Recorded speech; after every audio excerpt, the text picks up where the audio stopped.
Amongst the Hindus, there is a belief that if someone bathes in the river of Ganges, he will cleanse his sins and he will become pure. So my question is that, is there anything, any significance behind the holy rivers that Hindus believe?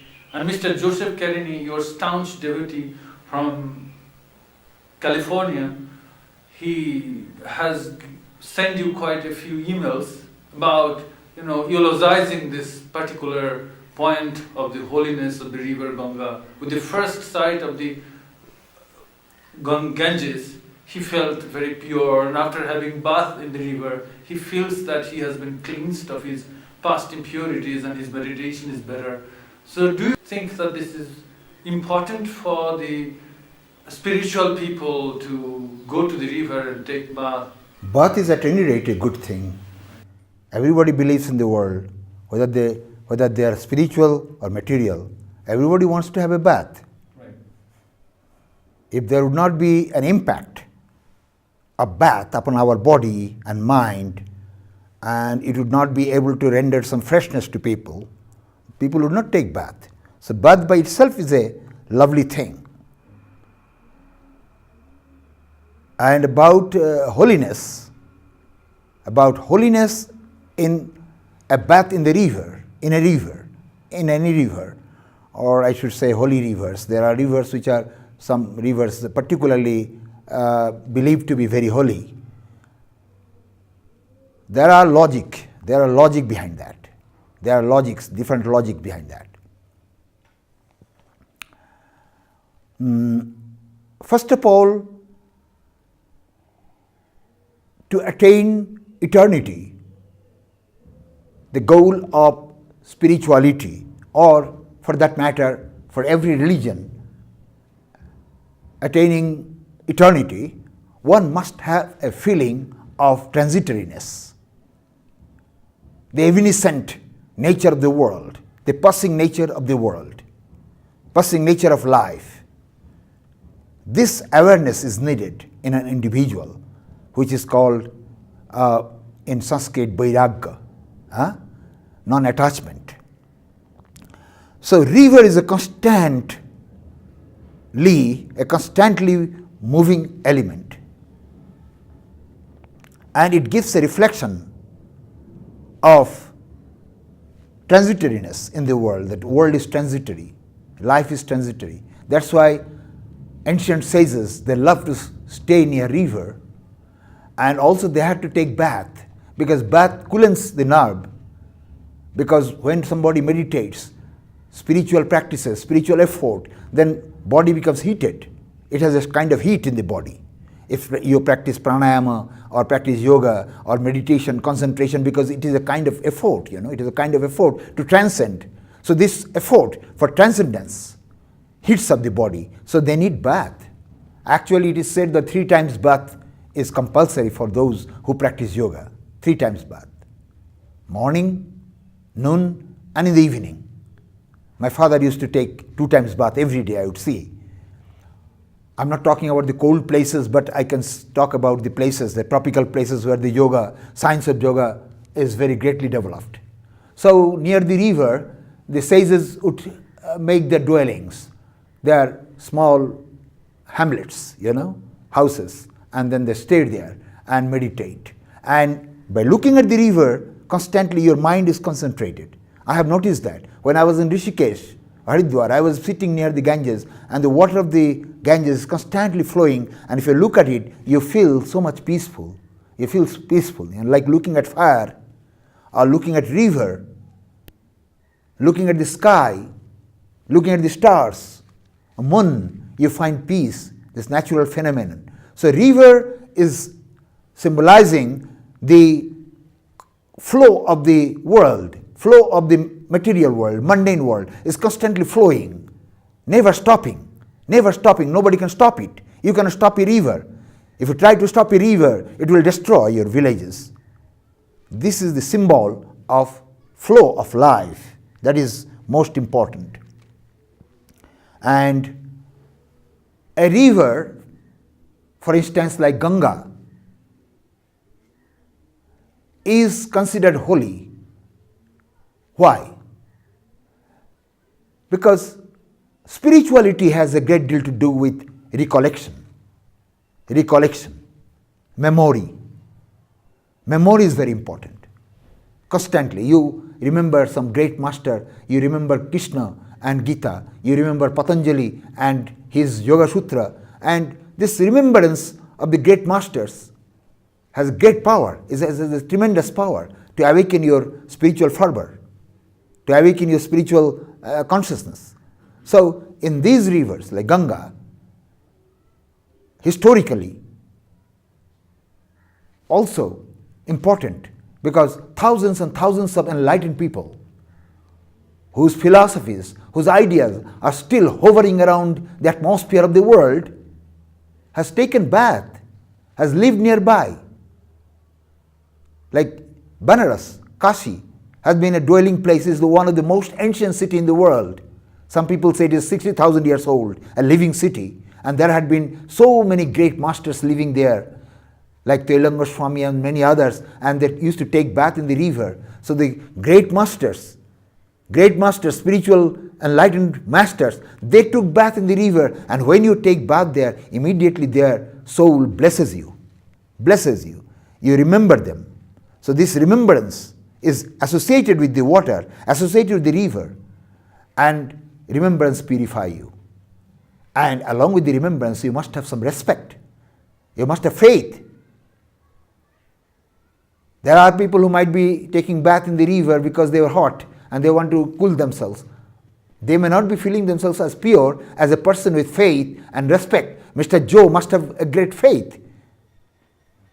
With respect, he might have taken bath because so many holy people, so many people who has renounced their home and hearth and live around the Ganges and take bath every day. Even Telanga Swami, who lived in Banaras, when he left his body, he was about 280 years old, about 300 years old, and he asked his disciples that make a box as big as he himself, he was, and he is supposed to give up his ghost, leave his body at a particular moment, and he did that, and he asked them in advance that they should put his big body, massive body into the box and put it in the Ganga, put it into the water of Ganga. So many might have even submerged themselves in the Ganga. And Ramakrishna Paramahansa said that when he was traveling by boat on Ganga in Banaras, he saw in Manikarnika Ghat, where all the dead bodies are burnt, there Shivaji is standing there and delivering the soul. So I think these visions prove that there is some holiness associated with the river because of the great souls who lived nearby and who took bath and who chanted mantra, who meditated by the river and drank the water there, and prayed to God by standing in the river, waist deep water, and then the praying to God. These activities, these kriyas that they have done for thousands of years, so many great masters, all their memories are associated with that. Therefore, the river is so important, particularly Ganga. Mythologically, it has been said that Ganga has come out from the head of Lord Shiva, or it has fallen from the mysterious plane of some heaven on the matted hair of Lord Shiva. And some says that it is flowing water from Vishnu's feet. All these mythological enchanters and mythology is a kind of composition by greatly talented masters. And this composition is founded on reality, founded on spiritual truth. But they are made in such a way, in a poetic way, having some stories or some sort of things, some sort of extraterrestrial things that never becomes old because people's mind is attached to the world very greatly, attached to the world. And the more a mind is attached to the mundane things, it loses its spiritual fervor. because human beings have three faculties in him. His adibhautik, material outlook of looking on things, and then godly outlook, divine outlook, and then union with the divine, absolutely, oneness. So this celestial outlook, extraterrestrial outlook has to be cultivated. So if you think it to be a river, it is a river, it is only water, nothing else. But if you think it is the Mother Ganga flowing and it is a goddess, and it becomes a goddess unto you, and you have the feedback of that. If you have a feedback of a special joy, and if you think that it is the Brahma, it is the Shiva himself, Shiva's energy coming down, then you become identified with the Shiva. So everything we can look upon that way, material outlook, and then celestial outlook, and then the spiritual outlook. You can have your outlook. These faculties are there in human being, and only it has to be cultivated. That's why everybody believes, in the world you see, knowingly, unknowingly, they believe in ghosts. They believe in extraterrestrial beings. They believe in angels. They believe in this. Why? Nobody can show them materially, but still they are there. Otherwise people would not be believing, because it's a faculty. They feel that. So, Bhagirath, in the Purana, in the mythology, Bhagirath, what is Bhagirath? First of all, there was a king called Sagar, and he has 60,000 children, and these children were definitely his subject. A kingdom, his subject, 60,000. Maybe 60,000 special subjects, whom he considered to be children. So he made a great sacrifice, horse sacrifice, sacrifice, and the horse was found in the ashram of sage Kapila. And those 60,000, those who followed the horse, they found him in the Kapila's ashram bound, and they got angry with Kapil and started slandering him, started speaking ill of him, abusing him. And then Kapil burned them off with his spiritual fire. He burned them off. The story goes like that. And then they were there, they were all lost, and the sacrifice was not complete, because if the horse has not come back to the place of sacrifice, the sacrifice could not be complete. Then after some time, Bhagirath was born, and he wanted to deliver his ancestors, and he started practicing meditation near the lake called Indu. And there he got the response from Ganga. If the Ganga is brought down, then by the touch of Ganga, Ganga is pure, holy mother. If comes down from heaven, it was not there before. If comes down from heaven, then by the touch of the Ganga, those 60,000 destroyed ancestors of Bhagirath would be alive again. That was the point. But who will hold the Ganga? Because it will roll down from the heaven. Who will hold down? And nobody could do that. Nobody has that power. So ultimately Shivaji could do that. So he worshipped for Shiva. He made austerity for Shiva, tried to please Shiva, and Shiva was pleased. And then the story goes that the Ganga fell down, but she was proud, and she was lost in the matted hair of Shiva for a long time. For a long time she was not getting any room to come out, no way to come out, no outlet. So ultimately Shivaji was pleased. She said, surrendered herself to Shiva, because she thought that she will flow away Shiva, inundate Shiva. But she could not do that. Ultimately she was defeated by Shiva, and Shiva became pleased with her prayer and then let her go down. And by touch of her, Bhagirath lead her, and by the touch of, and then on the way also she was swallowed by Jannu Rishi, who was doing a fire worship, and she wanted to, out of naughtiness, she wanted to sow his worship, and then Jannu drank her up. And then again she prayed to Jannu, then Jannu let her out from her thigh, from his thigh. So she is called Jannavi. Jannu's daughter, Jannavi. So that way, by the touch of Ganga, those people, they all got alive again, those ancestors. What is the meaning of it? this mythology. The meaning is very simple. This Kapil was the head of the institution of education center in King Sagar's kingdom. And these people were naughty students. And they started disrespecting the head of the institution. And head of the institution said that I am not there to teach you any longer. Go. Get to hell. Go to hell.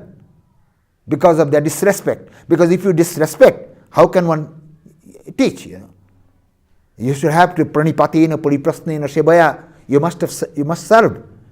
You must bow down to Guru. Humble yourself. Then only the teaching will be given. But those people were arrogant, so he avoided them. As he avoided them, education was lost. Their intelligence is lost. When a person's intelligence is lost, he is like ashes and nothing else. He's a trash. He's nothing. Intelligence is gone, education is gone, they are nothing. So they become nothing like that. Then, by worshipping Shiva, the flow of Ganga. What is the flow of Ganga? Symbolically, Ganga is the flow of wisdom, flow of knowledge, brought by Bhagirath. And that knowledge, when touched them, they got alive. That means they got their sense back. They got their sense back. And they started respecting the Rishi.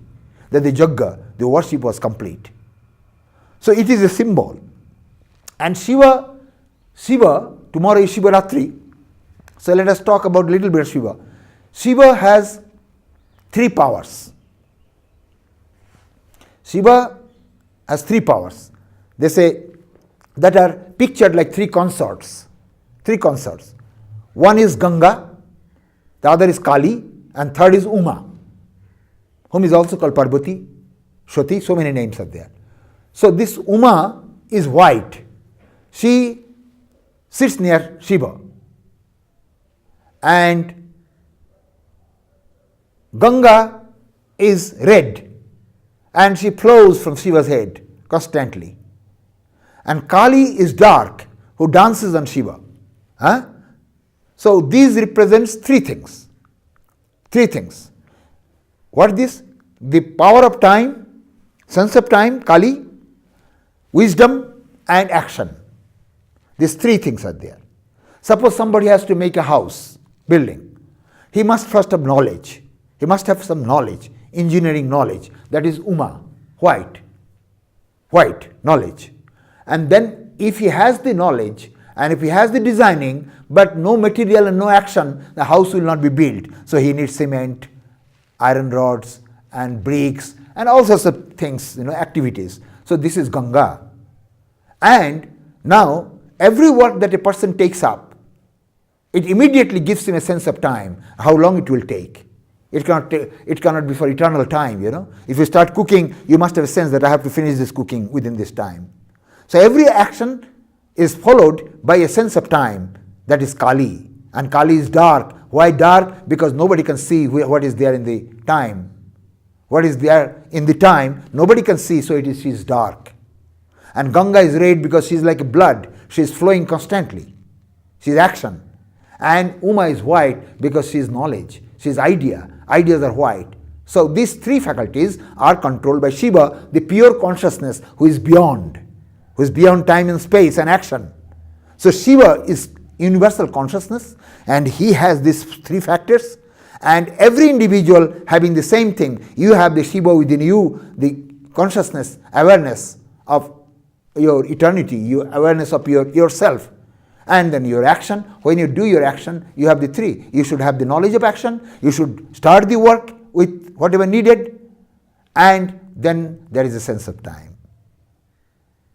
So Ganga is mythologically pictured as goddess because it is the flow of the universe.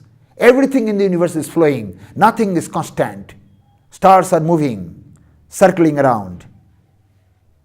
Galaxies are moving, nebulas are moving, earth is moving, world is moving, people are moving. Nobody can be constant here. This movement altogether is called Ganga, and that Ganga is a symbol. and river which is holy, and if somebody takes bath in the river with respect and regard, he gets purity.